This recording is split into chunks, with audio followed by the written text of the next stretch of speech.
남편이 세상을 떠나고 난리 제 아들을 둘을 키워야 해서 5년 동안 거의 하루도 쉬지 않고 일을 했답니다. 중학생 아들 둘이 아침에 등교하려고 나가고 나면 얼른 출근 준비를 하고 지하에서 올라왔습니다. 그날도 출근하려고 지하방을 나와 올라왔어요. 1층에 사시는 할머니는 제가 출근할 때마다 마주쳤고 퇴근해서 집에 올 때도 종종 마주치곤 했답니다. 할머니 안녕하세요. 오늘도 아침부터 볼 일이 있으신가 봐요. 저기 형태 엄마, 오늘은 출근하지 마세요. 네? 그게 무슨 말씀이세요? 매일 고생한다고 얼굴이 복삭 상했네. 아픈 사람 얼굴로 보인다고요. 지하에 살아서 피부가 많이 상해서 그런 거예요.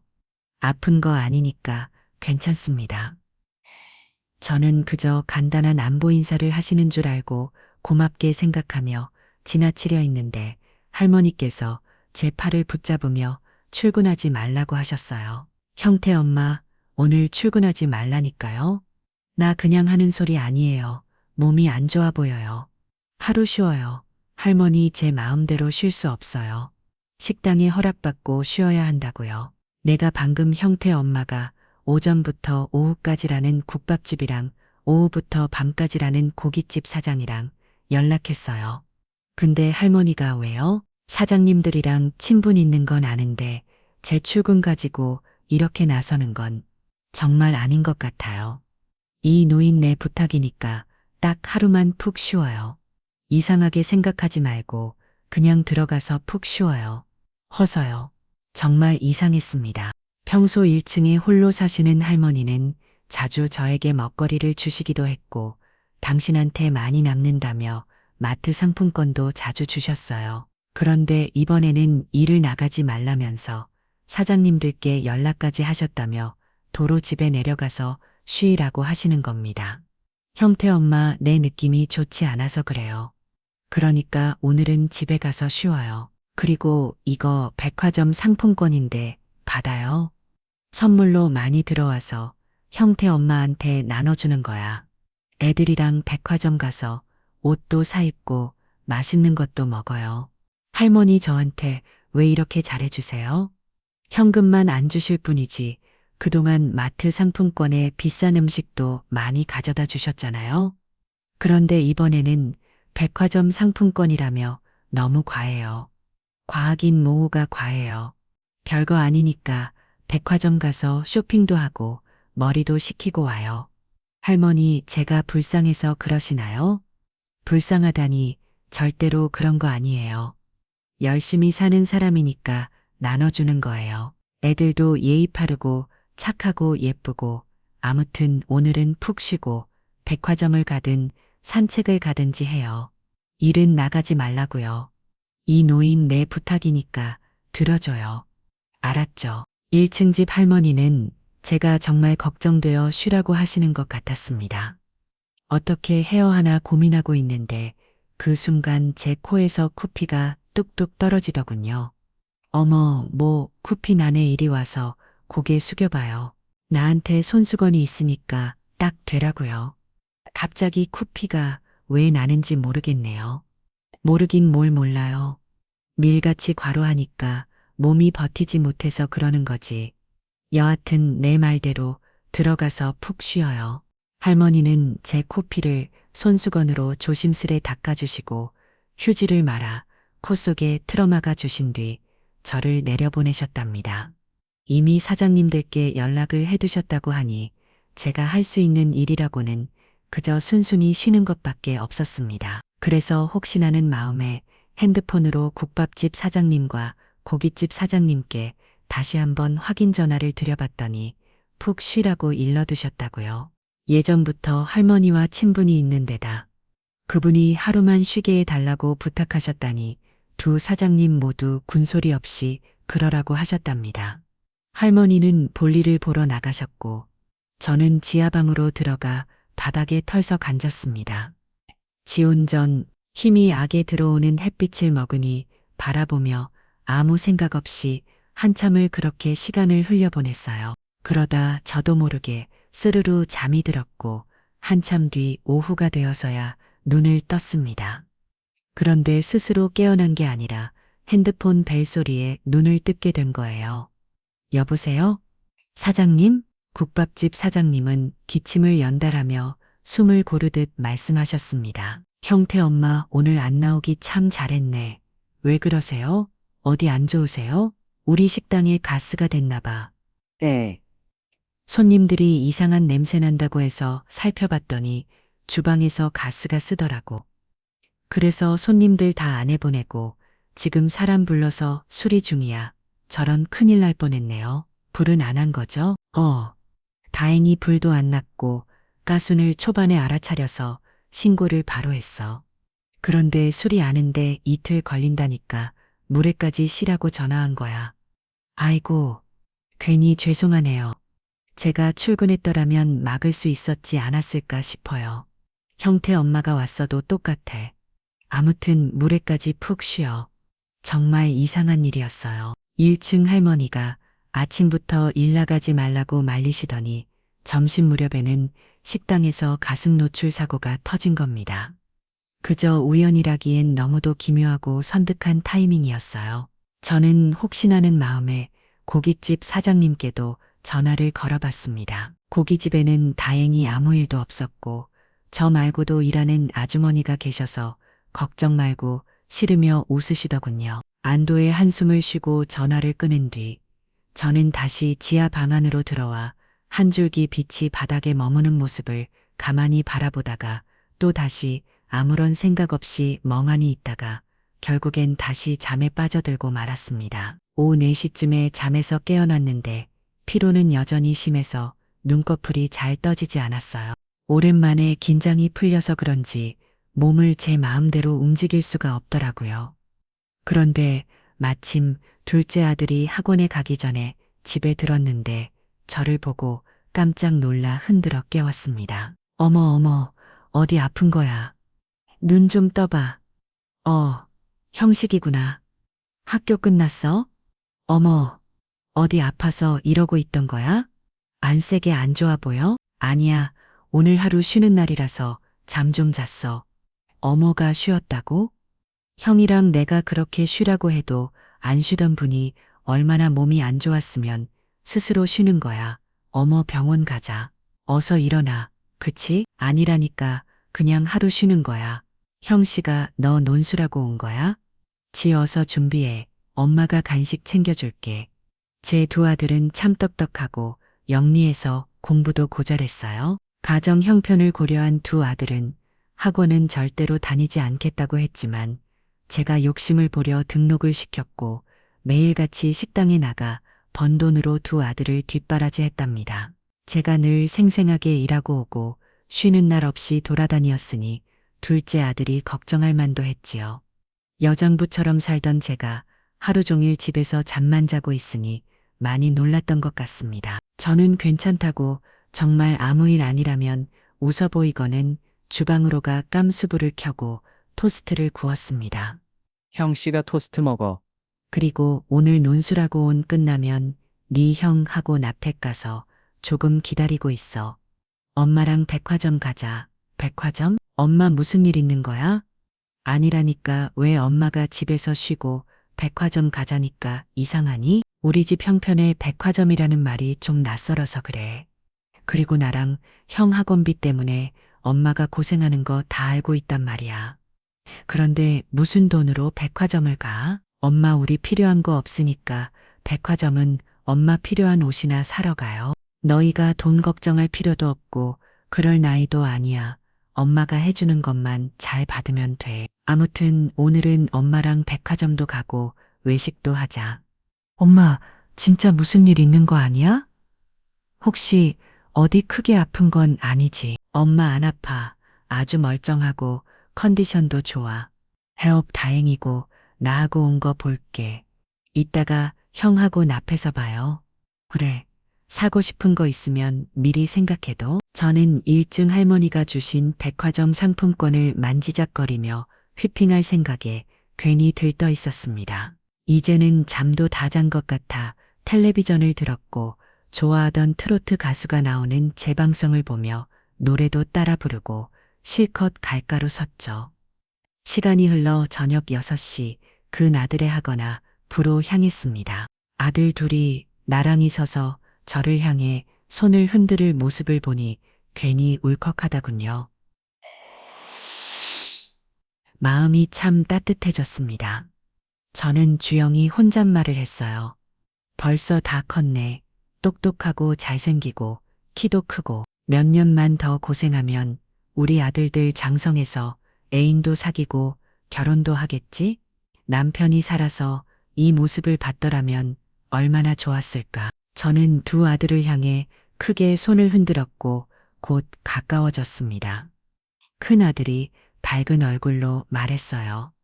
어머, 왜 일로 일을 다 쉬셨어? 우리가 그렇게 싫어고 말릴 땐 화만 날시더니 대다가 백화점까지 간다고? 형식이 말이 다 맞아? 그래, 엄마, 오늘 간만에 쉬었어. 그리고 백화점 가는 것도 맞아. 엄마한테 상품권이 생겼거든? 너희 운동화 다 낡았잖아. 그것부터 사자. 그리고 남는 걸로는 옷도 좀 사 입고. 우리는 맨날 교복이 보니까 괜찮아. 운동화도 아직 신을 만해. 오늘은 엄마 옷이랑 신발 사자. 우리가 골라줄게, 형식아. 그래도 좋지? 우리 엄마가 얼마나 예쁜지 우리가 제대로 꾸며주자. 아마 뭐든 다 잘 어울릴 테니까 오히려 뭘 살지 고민해야 할걸? 요 녀석들 참 많이 더 컸네. 너희는 누굴 닮아서 그렇게 말을 예쁘게 하냐? 학교에서 그렇게 가르치니? 우리 키우고 가르치는 사람은 다른 누구도 아닌 엄마잖아. 엄마 없었으면 우리 아마 비행 총순위원 됐을걸? 그런 무서운 소리는 그만하고 어서 백화점이나 가자. 바로 저쪽 있는 버스 정류장 가면 백화점 가는 버스가 올 거야. 그래야 저는 두 아들과 함께 백화점으로 향했습니다. 먼저 두 아들이 운동화를 사주었고 백화점 내 브랜드 매장을 찾았는데 그나들이 고개를 저으며 말했습니다. 엄마, 아까도 말했잖아. 우린 신발 필요 없다니까. 그리고 발이 금방 커서 굳이 비싼 거 살 필요 없어. 나중에 진짜 필요해지면 그때 말씀드릴게. 형 말이 맞아. 난 형이 신던 거 물려 신은 건 되니까 오늘은 우리 거 말고 엄마 거 사자. 엄마 삼촌이 여성 의료 매장이라고 쓰여 있네. 어서 올라가자. 얘네들이 왜 이래? 엄마는 맨날 식당에서 일해서 새우 같은 건 필요 없어. 엄마도 여자잖아. 예쁘게 입고 싶을 때가 있으니까 그들을 위해 한 벌쯤에 사자고. 형씨가 빨리 엄마 팔 잡아. 아들들은 제 양팔을 잡고 여성 의료 매장에 있는 위층으로 억지로 저를 데리고 올라갔습니다. 정말 필요 없다고 몇 번이나 말했지만 그 말이 통할 리가 없었어요. 에스컬레이터를 타고 3층에 올라가고 아들들은 가장 눈에 띄고 예쁜 옷이 걸려있는 매장으로 저를 이끌었습니다. 소장님, 저기 마니킹에 걸려있는 옷 좀 보여주세요. 저희 엄마가 입으시면 정말 딱 어울릴 것 같아서요. 형태야, 엄마는 옷 필요 없다니까. 너희들을 운동화나 고르자니까. 그러자 아들들이 점원이 내민 옷을 받아들고 서로 다투를 제게 말했습니다. 엄마, 이 옷 갈아입고 한번 나와봐. 우리가 봐줄 테니까. 계획이 없던 일이라 내가 왜 이루고 있지 하며 궁시란 거렸지만 아들들의 간절한 눈 밑에 결국 이끌려 탈의실로 들어갔습니다. 옷을 갈아입고 나와 전신 거울 앞에 섰는데 정말 너무 예뻤습니다. 와, 우리 엄마 완전 나가니 같다. 형씨가, 엄마 봐봐. 진짜 예쁘지 않아? 그러게 말이야. 엄마는 진짜 내 이상형이야. 나 나중에 어른 되면 엄마랑 닮은 여자랑 결혼할 거야. 엄마 최고야. 저 정말 예뻐? 아들들은 서로 엄지손가락을 치켜 세우며 최고로 아름답다고 진심으로 예쁘다고 말해 주었습니다. 거울 수계자는 낯설도록 환했고 문득 처녀 시절 남편과 연애하던 때가 떠올랐어요. 그땐 나도 참 예뻤는데 하고 흐뭇하게 미소 지었습니다. 남편이 이 상황에 같이 있었던다면 얼마나 좋을까 하는 생각도 더불어 했죠. 옷 가격을 보니 너무 비싸서 당장이라도 벗고 싶을 정도였어요. 그런데 아들들이 꼭 사라고 등을 떠밀었고 예측 할머니가 주신 상품권으로 충분히 사고도 남을 것 같아서 오랜만에 욕심을 부려보기로 했습니다. 그래, 그럼 오늘은 엄마의 날로 하자. 엄마 이 옷 살게. 그래도 되지? 잘 생각했어. 오늘 완전 20대 대학생 같아. 우리 대학로 보러 가면 남자들이 엄마한테 줄 섰겠는걸? 맞아, 엄마. 우리 엄마 와서 하는 말 아니고 진짜 예뻐. 엄마, 백화점 온 김에 화장품도 보러 가자. 엄마, 쌩얼도 예쁘지만 오늘은 꾸민 김에 다 해보자고. 아들들은 저를 이끌고 화장품 매장으로 데려갔습니다. 제가 뭘 말하기도 전에 아들들이 저문에게 화장품을 써보게 해달라고 하며 제 얼굴이 직접 발라보라고 했어요. 저문은 제 얼굴 톤에 맞는 제품을 추천해 주었고 저는 조심스레 파운데이션을 바르고 눈썹도 그리고 입술에도 색을 입혔습니다. 그러자 아들들은 환호를 하듯 또 예쁘다고 날렸고 당장 사야 한다며 저를 또 떠밀었습니다. 기분이 너무 좋아서 남은 상품권으로 화장품을 결제했어요. 그러자 이번엔 구두콘으로 가자고 하더군요. 슬쩍 둘러보다가 아들들이 엄마한테 이게 제일 잘 어울려 하며 골라준 구두 한 켤레를 구매했습니다. 그렇게 쇼핑백이 하나하들을 늘어나고 상품권이 거의 다 소진되었을 때 문득 마음 한구석이 간질간질해졌어요. 1층 할머니가 상품권 주셔서 이렇게 엄마 옷도 사고 화장품이랑 구두까지 샀네. 감사의 의미로 할머니께도 하나 사는 게 좋겠다. 어머, 아까 오면서 봤는데 예쁜 스커프 있더라. 1층 할머니한테 잘 어울릴 것 같아서 눈이 오겨 봤어. 그래, 그럼 스커프 하나 선물로 드릴까? 스커프 매장으로 향했고 큰 아들이 골라준 디자인으로 하나 포장했습니다. 그러고도 약간의 금액이 남아서 백화점 지하식당으로 내려가 외식을 하게 되었어요. 철판 스틱 볶음밥을 시켰는데 그 맛이 정말 처음 먹어보는 깊은 맛이었어요. 고소하면서도 잡잘한 향이 입안을 감돌았고 저는 젓가락을 놓을 틈 없이 먹었다. 아들들은 성쟁이 청소년답게 접시를 싹 비워냈고요. 저는 여전히 아들들이 골라준 옷을 입고 새 구두를 신고 했었고 얼굴에는 곱게 메이크업까지 되어 있었죠. 백화점 조명 아래 거울에 비친 제 모습이 낯설면서도 참 반가웠습니다. 오랜만에 저도 여자였다는 하루를 보내게 되었죠. 엄마, 형이 바로 집에 가지 말자에 엄마 이대로 집에 들어가기엔 너무 아깝대.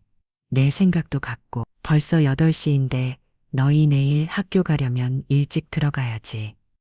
엄마, 지금 초저녁이야. 요즘 애들은 이 시간에 앉아. 이 녀석들. 그래서 뭐 하자고. 그새 어디에 가면 좋으려나. 형, 엄마랑 같이 가기 좋은데 어디 없을까? 우리 인생 내 컷 찍으러 가자. 그리고 코인 노래방도 가고 인형 뽑기도 하자. 아들들은 소박하면서도 정겨운 데이트 코스를 제안했습니다. 저도 이왕 이렇게 하루를 쉬고 오랜만에 바뀐 나왔으니 아이들과 좋은 추억을 남기고 싶었어요. 그래서 백화점을 나와 시내 거리로 나섰습니다. 얼마 거질도 하나는데 인생 내 컷 기기가 있는 부스가 눈에 띄었죠. 엄마, 우리 인생 내 컷 찍으러. 그런데 인생 내 컷이 뭐니? 그냥 옛날에 스티커 사진처럼 네 장을 한 장에 뽑는 거야. 내 컷이라서 인생 내 컷이라고 해. 요즘 애들 다 찍어. 그 말을 들은 둘째가 장난기 가득한 얼굴로 말했어요. 우리 엄마 오늘 너무 예뻐서 누나처럼 보여. 학교 고수 애들한테 자랑할래. 우리 엄마가 이렇게 예쁘다고. 형태야, 형치가. 너희가 착해서 엄마가 예뻐 보이는 거지. 엄마는 그냥 평범한 아줌마야. 하여튼 얼른 찍자. 우리 셋이 오랜만에 찍어보는 사진이다. 아들들과 곱게 업고 인생 내 컷을 찍었습니다. 플래시가 번쩍이는 동안 셋이서 장난스럽게 웃고 포즈를 취하고 서로를 바라보며 사진 속의 순간을 담았죠. 사진이 출력되어 나왔고 세 사람의 웃음이 그대로 담긴 조그만 사진을 들여다보는데 가슴이 뭉클하다군요. 세상 어디에도 없는 우리 셋만의 영화 같은 한 컷이었어요. 이어서 코인 노래방에 가서 아들들의 노래를 들었더니 그애 잘 부르더라고요. 초등학생 때는 자주 아들들의 노래를 들었지만 중학교에 올라오고 나서는 처음 들은 더라 세상 어느 목소리보다 멋지고 아름답게 느껴졌습니다. 30분 동안 세 식구가 목청커 소리를 지르며 스트레스를 시원하게 날려버렸고 코인 노래방을 나섰습니다. 그리고 길거리에 있던 펀치기기에 주먹을 날려보기도 하고 인형 뽑기도 했어요. 저는 하나도 뽑지 못했지만 도아들이 귀여운 병아리 인형과 곰돌이 인형을 뽑아 제게 안겨줬습니다. 엄마 선물, 우리가 아직 어려서 겨우 인형 뽑기로 선물을 드릴 수밖에 없지만 나중에 코서는 꼭 성공해서 집도 사드리고 맛있는 것도 매일매일 사드릴게. 형, 내 거 형보다 더 크게 성공할 테니까 효도는 나한테 양보해. 아이고, 우리 아들들은 누굴 닮아서 이렇게 착하니 이 엄마가 해준 게 뭐가 있다고 이리도 착할까? 낳아주시고 길러주시고 있는 것만으로도 충분히 과분한 사랑이야. 안 그러냐, 형씨가? 맞지? 우리가 엄마 아니었으면 평범하게 학교도 다니고 학원까지 다녀올 수 있겠어? 엄마가 우리 키운을 하고 고생하는 건 우리가 제일 잘 알아. 엄마 형이랑 내가 커서 꼭 효도할 테니까 조금만 기다려. 두 아들은 예쁨에만 골라서 해서 저의 기분을 그때 입었던 옷차림처럼 포근하고 기분 좋게 만들어졌답니다. 두 아들과 데이트를 실컷 즐기고 집에 들어왔고 씻고 편안하고 아늑한 밤을 보냈습니다. 기분이 좋아서 며칠 동안 웃음이 입가에 저절로 걸리더군요. 가스관을 공산 국밥집에서 출근하라는 연락이 와서 아침에 출근 준비도 하고 두 아들 밥도 먹였습니다. 학교 가서 공부 잘하고 학원에서도 열심히 하고 들어와. 엄마, 다녀올게요. 나도 엄마. 그리고 출근 전 1층 할머니님께 감사의 의미로 구매한 스카프를 드리려고 초인종을 눌렀습니다. 그런데 아무런 답이 없더군요. 일찍 나가셨나 해서 오후에 다시 들리기로 했습니다. 국밥집에서 보람차게 일을 하고 고깃집에 출근하기 전 집으로 가서 다시 스카프 상자를 들고 1층 할머니 댁에 초인종을 눌렀습니다. 그런데 이번에도 대기 계시지 않았답니다. 고깃집에 가서 일을 마치고 돌아왔을 때도 할머니는 계시지 않았어요. 며칠 동안 1층 현관에서 초인종을 계속 올려봤지만 할머니는 문을 열어주지 않으셨습니다. 어느 날 초인종을 누르고 기다리는데 2층 아주머니가 내려오시면서 말을 걸었답니다. 1층 할머니 찾으러 온 거야? 며칠 전에 캐리어 끌고 어디 가던데? 아, 여행을 가셨군요. 미국의 아들 보러 간다고 했어. 미국의 아드님이 계시구나. 몰랐어? 1층 할머니 미국에서 오래 살다가 한국에 들어온 거잖아. 국보가 드신 건가요? 아마 그렇게 아들을 미국에서 나왔다고 들었던 것 같네. 그런데 왜 할머니한테 무슨 볼일이라도 있어? 네, 제가 할머니께 많은 걸 받아서 선물 좀 드리려고 왔어요. 선물? 이야, 할머니 좋은 시켰다. 나도 선물 좋아하는데 그럼 이만 가보겠습니다. 할머니가 미국에 갈 때는 이야기를 듣고 며칠 뒤에 돌아오시면 그때 선물을 드려야겠다고 생각했습니다. 그래서 며칠 동안은 1층에 들르지 않았고 언젠가 모습이 보이면 선물을 드리고 감사 인사를 전할 계획이었습니다. 그런데 보름이 지나도록 할머니는 돌아오지 않으셨어요. 미국에 들어가셔서 오랜 시간을 보내고 계신 건지 다른 일이 있으신 건지 한참 동안 얼굴을 뵙지 못해 매우 아쉬웠고 자꾸 보고 싶기까지 했답니다. 그리고 얼마 뒤 주말에 식당 두 곳에서 바쁘게 일하고 녹취가 되어가 집으로 돌아왔어요. 두 아들은 알아서 공부도 잘했고 밥도 차려 먹고 정리까지 말끔히 해놨더군요. 우리 형태의 형식이는 엄마가 없어도 잘 살겠다. 그런 말씀 말어? 우리가 엄마 없어 어떻게 살아? 그러게 엄마 없으면 나랑 형은 굶어 죽을걸? 죽는다는 소리는 장난으로도 하지 말랬지? 미안 엄마. 그런데 오늘 저녁은 1층 할머니가 가져다 주셨어. 미국에 다녀오시면서 갈비를 많이 가져오셨나 봐. 엄마 꽃도 냉장고에 넣어놨으니까 내일 드셔. 1층 할머니가 오셨어? 오늘 오후에 미국에서 오셨나 봐. 엄마 그 스카프 선물 드리려고 하면 되겠네. 지금 가도 괜찮을까? 밤이 늦었는데 저는 빨리 할머니를 베붙고 싶어서 갈까 말까 고민을 했어요. 예의를 따지자면 이 시간에 찾아가는 건 실례일 수 있지만 자꾸만 마음이 움직였습니다. 그래서 실내를 무릅쓰고 스카프 상자를 들고 1층으로 올라갔어요. 초인종 대신 조심스레 현관 문을 톡톡 두드렸습니다. 할머니 지하에 사는 형태 엄마예요. 잠시 후 장판을 꺾는 발소리가 들렸고 현관문이 열렸습니다. 어머, 죄송해요. 할머니 뵈러 왔는데 가족이 오셨나 봐요. 늦은 시간에 죄송합니다. 어머니 보실 오셨군요. 어머니가 주무시는데 어떡하죠? 제가 괜히 찾아왔어요. 늦은 시간에 실례했습니다. 내일 다시 올게요. 혹시 어머니가 말씀하신 형태 어머니 맞으세요? 할머니는 제 이야기를 당신의 아들에게도 하셨던 모양이에요. 어머, 할머니가 제 이야기를 하셨어요? 네, 저희 어머니가 아주 좋아하시는 분이라고 들었어요. 그리고 뭐하고 하셨어요? 아닙니다. 내일 다시 오시겠어요? 네, 그럼 가볼게요.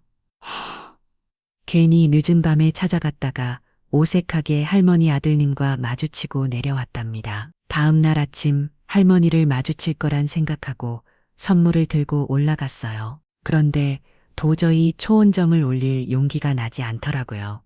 한 5분 정도 현관 앞을 서성인별 기다리다가 나오지 않으시는 것 같아 그냥 출근하려고 했습니다. 그런데 그때 베란다 문이 열리며 할머니 아들님이 소리쳤습니다. 누나, 엄마, 여기 계세요? 네, 누나예요? 지금 저를 부르신 거예요? 네. 제가 동생 같아서 그렇게 불렀네요. 죄송해요. 미국에서는 나무에게나, 야, 너 누나, 형 그렇거든요. 네, 그래요. 할머니 지금 뭐 하세요? 전해드리고 싶은 게 있는데요. 네, 잠시만요. 어머, 아래층 누나가 줄 게 있대요. 마음이 잠깐 나와봐요. 형태 엄마가 알았다. 지금 나갈게. 육고 할머니께서 밖으로 나오셨습니다. 오랜만이에요. 할머니 미국엔 잘 다녀오셨어요? 형태 엄마 반가워요. 우리 아들 집에 갔다가 3주나 있었네요. 그럴 기획은 아니었는데 손주들 봐주다가 시간이 흑작 지나버렸어요? 아니에요. 저한테 그렇게까지 설명 안 하셔도 돼요. 어제 우리 애들한테 갈비 주셨다면서요. 감사합니다. 그리고 지난번에 백화점 상품권 주신 걸로 아들들이랑 재미있게 잘 놀았어요. 그리고요, 상품권 쓰면서 할머니 드릴 선물도 하나 마련했어요. 제 돈 주고 샀어야 했는데 괜히 죄송하네요. 아니, 내 선물까지? 어머, 너무 감동이에요. 형태 엄마, 고마워요. 바로 뜯어봐도 되죠? 네, 그럼요. 마음에 드셨으면 좋겠네요. 할머니는 제가 드린 상자의 포장을 풀더니 스카프를 보시고는 감탄사를 잘하며 기쁨의 미소를 지으셨습니다. 아이고, 색깔이 내가 좋아하는 베이지 색이네요. 형태 엄마가 눈썹을 미가 좋아서 이 노인의 취향을 알아봐야 봐요. 제가 둘러드릴게요. 스카프를 받아들고 할머니의 목에 부드럽게 감아드렸습니다. 그러자 할머니는 저에게 일을 가지 말고 오늘은 쉬면 안 되겠냐고 모르셨어요. 형태 엄마, 오늘 하루 쉬는 게 어때요? 우리 집에서 얘기 좀 나누면 안 될까요? 아니에요. 아드님이랑 좋은 시간 보내고 계시는데 괜히 방해하고 싶지 않아요? 그리고 가기가 바쁘어서 가봐야 해요. 내가 전화할 테니까 하루만 쉬면 안 되나요? 아들 에미는 한국에 볼 일이 있어서 같이 들어온 거예요. 그리고 내년에는 아예 아들 식구들 모두가 한국에 들어오기로 해서 아들이랑 둘이 보낼 시간은 앞으로도 많아요. 저는 일하러 가봐야죠. 그럼 이만 가볼게요. 그러지 말고 하루 쉬고 나랑 시간 좀 보내줬으면 좋겠는데? 형태 엄마 딱 하루만 오늘 나랑 어디 좀 가요? 부탁할게요. 어디요? 그거는 가면서 말할 테니 오늘 하루만 시간을 비워주세요. 내가 선 넘는 행동하는 거 아는데 오늘 꼭 형태 엄마랑 같이 있고 싶어서 그래요. 저는 무엇에 홀린 듯 할머니의 말씀을 들어주고 싶다는 생각이 가슴 깊이 일었습니다. 그래서 식당 사장님들께 연락을 드려 오늘 하루 쉬어도 괜찮겠냐 여쭈었어요. 쉬는 날 없이 일만 했던 저였기에 사장님들은 얼마든지 싫어하고 흔쾌히 일어주셨습니다. 한편으로는 제가 없는 식당이 잘 굴러간다고 생각하니 어쩐지 아쉽고 서운한 마음도 들었지만요. 그래도 이미 시기로 마음먹은 이상 저는 할머니를 따라 집 안으로 들어갔습니다. 일단 차 한 잔 마시도록 하죠. 아침은 먹었죠. 내 애들이랑 먹었어요. 할머니는요. 나는 누룽지 끓여 먹었죠. 아침엔 누룽지로 속을 채워요. 아, 네. 그런데 왜 저한테 일까지 빼면서 같이 일재고 하신 거예요? 또 어딜 가자는 건지 미안해요. 내가 딸이 하나 있는데 같이 좀 찾으러 가줘요. 이, 디오디크. 저는 던 편엠됨전 차이숨쇼인데 아들 녀석은 개인적으로 볼 일이 있어서 우리 둘이 좀 같이 가요. 내가 가는 길에 맛있는 거 사줄게요. 할머니의 떠님을 찾아가는데 저를 데리고 가겠다고요? 저는 이 상황이 잘 이해되지 않았지만 그동안 할머니가 저에게 배포로 주신 걸 생각하면 이 정도쯤은 아무것도 아니었습니다. 어디까지 가는지는 몰랐지만 오늘 안에만 돌아오면 된다고 생각하고 할머니와 함께 밖으로 나왔습니다. 우리 기차 타러 갑시다. 예약했으니까 택시 타고 얼른 가요? 네, 택시 부를게요, 할머니. 골목 안까지 택시를 부르기 위해 휴대폰 앱을 켜서 호출했습니다. 택시는 금세 도착했고 우리는 기차역까지 빠르게 도착할 수 있었습니다. 그리고 기차에 올라서야 어디로 가는지를 알게 되었어요. 그곳은 지방의 작은 마을이 없고 할머니가 한때 머물던 곳이라고 하셨어요. 내가 오래전에 살던 곳이에요. 네, 그럼 그곳에 따님이 계신가요? 아들, 아마도요. 그런데 날 받아줄지는 모르겠네요. 왜 받아줄지 않을 거라고 하시죠? 무슨 사정이라도 있는 건가요? 할머니는 사연을 밝히지 않고 그저 멋쩍은 미소만 지으셨습니다. 그리고 기차가 달리는 내내 아무 말씀 없이 창밖 풍경만 바라보셨답니다. 저 역시 할머니께서 말씀 없으시기에 조용히 가만히 있었습니다. 2시간 뒤 기차는 목적지에 도착했고 할머니와 함께 택시를 타고 마을 안으로 들어갔답니다. 할머니는 마을이 조금 변했다며 이곳저곳을 둘러보시더니 그곳 당신이 살던 집의 위치를 알아보셨습니다. 바로 여기에요. 우리 딸과 함께 살던 곳이. 그런데 지금은 집에 없어졌네요.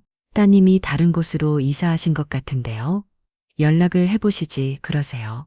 그럴까요? 내가 여길 떠난 지 40년이 지났는데 날 알아볼 수 있을까요?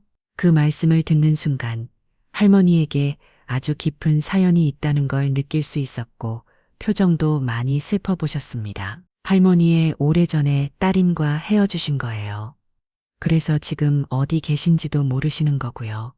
헤어진 게 아니라 이 놓친 내가 버리고 나왔죠. 그때 시집살이를 했는데 난 변이랑 시부모시 누들까지 너무 힘들게 해서 내 정신이 나가버렸어요. 조현병의 공황장애까지 와서 그냥 뛰쳐나와 버렸죠.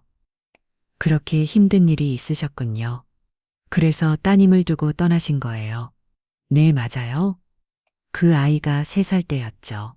생띠 같은 자식을 두고 집을 나온 어리석은 어미가 바로 저랍니다. 저런 너무 안타까워요. 무슨 말씀을 드려야 할지 모르겠네요.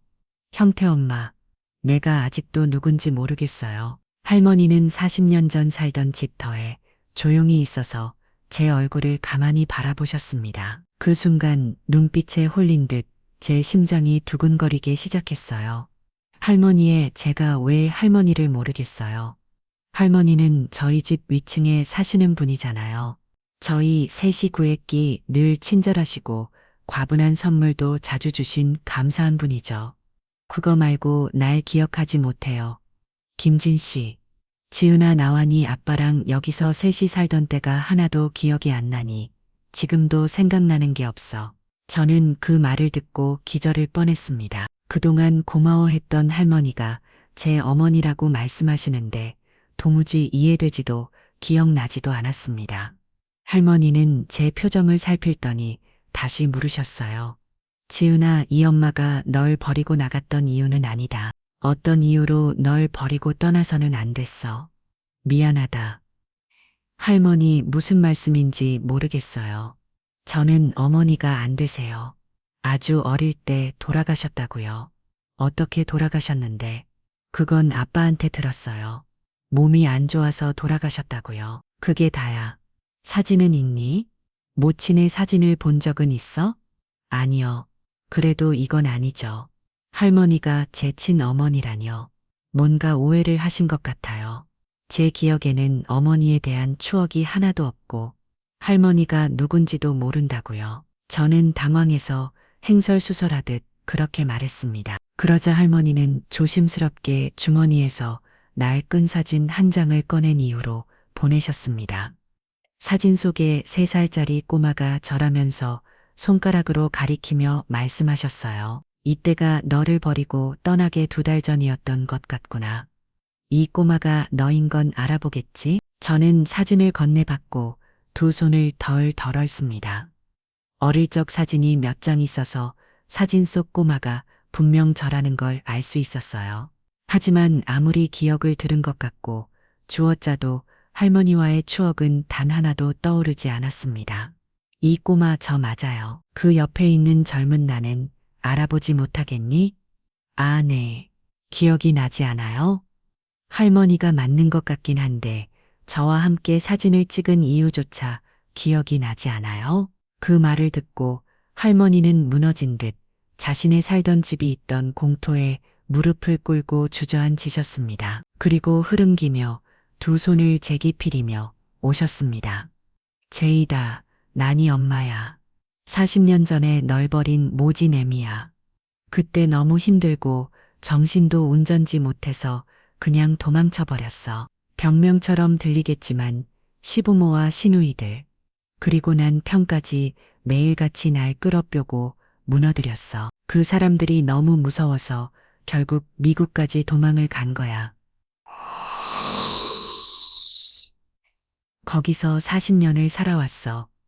처음엔 무서워서 밖을 나가지 못하다가 병원을 다니면서 차츰 좋아졌고 새로운 남자를 만나 재혼을 했고 아들도 나왔다. 네가 본 내 아들이 바로 재혼한 남편 사이에서 낳은 아들이야. 재원아, 미안하다. 그때 널 두고 떠난 건 정말 미안하다. 용서해다고. 할머니 일어나세요. 저는 아무것도 기억나지 않고 용서하고 맑고 또 없어요. 할머니가 착각하신 거예요. 제 어머니가 아니라고요. 분명 다른 사람과 헷갈리신 겁니다. 재원아, 내가 아무리 나쁜 여자들도 내 딸 얼굴은 못 알아보면 못된 인간은 아니야. 작년에 한국에 들어와서 네가 사는 곳을 알아냈어. 그리고 처음 널 보았을 때부터 내가 배 아파 낳은 딸이랑 거라라고 했다. 바로 고백하고 싶었지만 내가 저지른 죄가 너무 커서 비겁하게 진짜라니 우신 척만 하고 있었단 거야. 할머니 지금 너무 많은 얘기를 하시니까 마음이 복잡해요. 이렇게 무릎 꿇고 우시는 것도 제가 너무 난처하고 죄송해요. 제발 일어나세요. 이런다고 제 기억이 돌아오는 것도 아니잖아요. 할머니는 저를 자식이라 부르며 용서해 달라고 애원하셨지만 저는 과거에 대한 기억이 전혀 없었고 미움도 원망도 감정 잃지 않았습니다. 억지로 할머니의 몸을 일으키자 할머니가 저를 와락 끼워 놓으셨습니다. 하지만 저는 여전히 그 품에서 어머니의 체온을 느낄 수 없었습니다. 할머니가 제 어머니라는 사실을 마음 깊이 받아들일 수 없었습니다. 재은아, 평생 죄인으로 살아야 한다는 거 안다. 하지만 이제 너와 헤어지고 싶지 않아.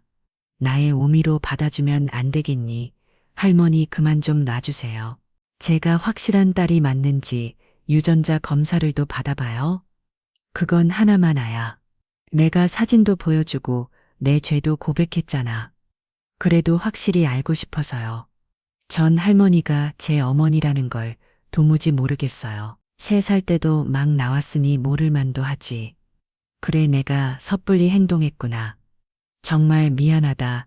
지은아 할머니는 저를 꼽그라냈던 발을 천천히 풀며 이내 제 손을 잡고 말 안쪽으로 걸어 들어가셨습니다. 지은아 여기가 네가 놀던 곳이야. 동네 여자아이들이랑 공기놀이도 하고 술래잡기도 하던 곳이지. 죄송하지만 기억이 전혀 나지 않아요. 그래 안다. 그래도 여기까지 온 김에 너의 추억을 조금이라도 알려주고 싶었어. 저는 그 마을에서의 기억을 아무리 애써 떠올려 해도 어느 하나도 선명하게 떠오르지 않았습니다. 마치 이 모든 장면이 남의 꿈처럼 느껴졌습니다. 마을을 한 바퀴 돈 뒤 할머니는 어느 밭으로 저를 이끄셨습니다. 여기가 내게 시집살이하면서 발일을 하던 곳이야. 혼자서 이 넓은 밭을 읽었지. 그때 일어머님이 얼마나 무섭게 일을 시켰는지 몰라. 정말 여기는 다시는 오고 싶지 않았던 곳이야. 그런데 내 때 지은이 너에게 내가 어떻게 살았는지 보여주고 싶었어. 알려주고 싶었단다. 여기 있어요. 이 넓은 밭에서 혼자 일하셨다고요. 그 시절 어른들이 그렇게 심하게 시집살이를 시켰나 봐요. 정말 많이 힘드셨겠어요. 그렇지. 하지만 그걸 모두 버텨내야 했어. 그래야만 널 죽일 수 있었는데. 할머니 전 괜찮아요. 그러니까 이제 그만 미안해 하셔도 돼요. 정말 나에 대한 기억이 하나도 없구나. 그때 내가 다른 선택을 했어야 했는데 비겁하게 도망을 가버렸지. 널 두고 내 생태 같은 자식을 두고 도망치다니. 정말 어리석고 아도났어. 할머니 제발 이제 그만 자책하세요. 저도 괴로워요. 아무것도 기억하지 못해서 괴롭다고요. 할머니가 제 어머니라는 게 아직 믿을 수 없어요. 그래 아무것도 기억하지 못하는 네 옆에서 내가 괜한 짓만 한 것 같구나. 그렇게 말씀하시고 할머니는 제 기억에 전혀 없는 이 마을을 이제 떠나자고 하셨습니다. 네? 홀특씨를 부르려는데 할머니는 조금만 더 걷고 싶다고 하셨어요. 그래서 저희는 마을을 벗어나 농기를 따라 천천히 걸었습니다. 할머니는 고요한 풍경 속에서 문득 노름말이 떠오르셨는지 조용히 응얼거리기 시작하셨습니다. 그 소리에 저도 모르게 입을 열었습니다. 개수 나무 한 나무 토끼 한 마리, 그 다음은 가사가 뭐더라. 거기까지만 기억나요? 어릴 때 불렀던 게 어려운 부식 떠오르네요. 내가 널 업고 자주 불렀던 노래지 지은이. 너는 다른 노래에 넣은 건 울고 했는데 이 노래만큼은 항상 조용히 듣다가 스르르 잠들고 났어. 아, 저는 이번에도 아무 기억이 나지 않았습니다. 그럼에도 할머니와 저는 오래된 노래를 흉얼거리 마을길을 걸었고 조용히 함께 걷던 중 할머니는 문득 저의 가족 이야기를 모르셨습니다. 너의 아빠랑 할머니, 할아버지, 그리고 고모들은 어떻게 살았니? 오, 주부모님은 제가 6살 집에 돌아가셨어요. 아빠는 중학교 때 암으로 돌아가셨고요. 고모들은 그 이후로는 연락이 끊겼고요. 그럼 중학교 때부터 혼자 지낸 거야? 네. 고아원에 가는 듯이 혼자 살기로 결심했죠. 다행히 아빠가 남겨준 전셋집이 있어서 그 집에서 지냈어요. 그 말을 들으니 또 미안해지는구나. 이 못난 엄마가 널 진짜 찾았어야 했는데, 뭐, 다들 각자의 사정이 있게 마련이죠. 여전히 저는 할머니가 제 어머니라는 사실을 믿을 수 없었습니다. 그래서 별다른 감정 없이 있는 그대로 이야기를 들려드렸습니다. 기차에 다시 오르고 나서도 할머니는 제 손을 꼭 잡고 놓지 않으셨습니다. 저기 할머니 저 화장실 좀, 그래 화장실만 가는 거지? 다음 여기 손 내리는 건 아니지? 저 두 아들도 엄마예요. 집에 안 가면 큰일 나요. 그렇구나. 네가 여기서 내리려 넣겠지. 어서 다녀오려. 화장실을 다녀오자 할머니는 잠이 들어 계셨습니다. 가만히 할머니의 얼굴을 내려다 보았는데 친엄마라는 기억은 나지 않았지만 어딘가 모르게 얼굴 손이 저와 조금 닮은 듯한 느낌이 들었습니다. 그동안 자신의 정치를 숨긴 채 묵묵히 많은 것을 베풀어 오셨던 할머니의 마음은 과연 어떤 것이었을까? 그런 생각이 문득 스쳤습니다. 조용히 할머니 옆에 앉았고 할머니의 고개를 제 어깨에 기대게 했습니다. 그렇게 한참을 달려 마침내 집이 있는 기차역에 도착했습니다. 할머니 다 왔어요. 이제 일어나세요. 아, 꿈이었구나. 지은이 네가 날 두고 떠나는 꿈을 꾸어 다 몰래 이사가는 꿈이었어. 네, 할머니는 눈시울을 붉히며 말씀하셨습니다. 지은아, 내가 100번 전번 미안하고 잘못했다. 그러니 날 떠나지 않겠다고 약속해주면 안 되겠니? 할머니의 지은아, 제발 약속해주면 안 되겠니? 그래요. 저 이사 안 갈게요. 아직 그런 형편도 안 되고요. 그리고 할머니께 말도 없이 떠날 일은 없을 거예요. 그러니까 이제 그만 우시고 우리 같이 내리죠. 하지만 할머니는 제가 도망갈까봐 제 손을 꽉 잡은 채 놓지 않으셨습니다. 그 손은 집 앞에 도착할 때까지도 풀리지 않았습니다. 저는 여전히 할머니가 제 어머니라는 걸 온전히 믿을 수 없었기에 마지막으로 유전자 검사를 해보자고 말씀드렸고, 그렇게 저는 지하방으로 돌아왔습니다. 이틀날 할머니와 그 아드님, 그리고 제가 함께 유전자 센터를 찾아가 검사를 의뢰했습니다. 그리고 2주 뒤 검사 결과가 나왔고 할머니의 말씀이 맞았습니다. 이제 믿을 수 있겠지? 네, 저에게 가족이 한 명도 생겼네요. 우리 딸 지은아, 죄송해요. 아직 바로 엄마라는 호칭이 안 나오네요. 그래, 이해한다. 나 알 비난하거나 원망하지 않은 것만 해도 어디냐. 지은아, 이따 저녁에 우리 집에 올래. 네 아들들이랑 같이 말이야.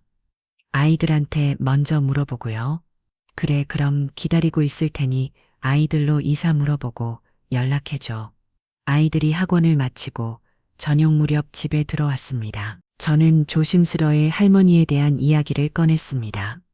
형태야, 형씨가 너희들한테 할머니가 생긴다면 어떨 것 같아? 할머니, 귀신은 좋긴 하겠지. 근데 왜? 어머, 무슨 일 있어? 요즘 걱정꼬리가 있는 것 같다고였는데 걱정꼬리가 하나 있긴 하지. 그리고 그 걱정을 너희한테 알려야 할 의무가 있어. 둘 다 여기에 좀 앉아볼래? 저는 두 아들을 마주 앉히고 1층에 사는 할머니가 제 친어머니라는 사실을 전했습니다. 그리고 어떤 사정이 있었는지, 왜 따로 살아야 했는지, 그리고 유전자 검사를 통해 왜 할머니가 맞다는 결과까지 차근히 들려주었어요. 1층 할머니가 우리 왜 할머니라고. 이거 쇼킹하네? 맞아, 놀라운 사실이야. 근데 생각해보면 1층 할머니, 우리한테 엄청 잘해주셨잖아. 어쩐지 정이 느껴지더라. 우리 왜 할머니라서 그런 거였나 봐. 형, 우리 같이 올라가서 인사드릴까? 넌 좋은데, 엄마만 괜찮다면. 두 아들은 이번에도 긍정적이고 따뜻한 마음으로 그렇게 대답했습니다. 저는 빙그레 웃으며 자리에서 일어나 1층 할머니 댓글로 가서 저녁을 먹자고 말했습니다. 할머니와 그 아드님이 정성껏 차려놓은 전영상 앞에 앉게 되었고 함께 식사를 시작했습니다. 할인 건 없지만 많이 늘 먹어. 형태야, 형씨가 앞으로 언제든 여기 와서 밥 먹어도 좋아. 할머니가 생기니까 좋은 점이 생기네요. 감사히 먹을게요.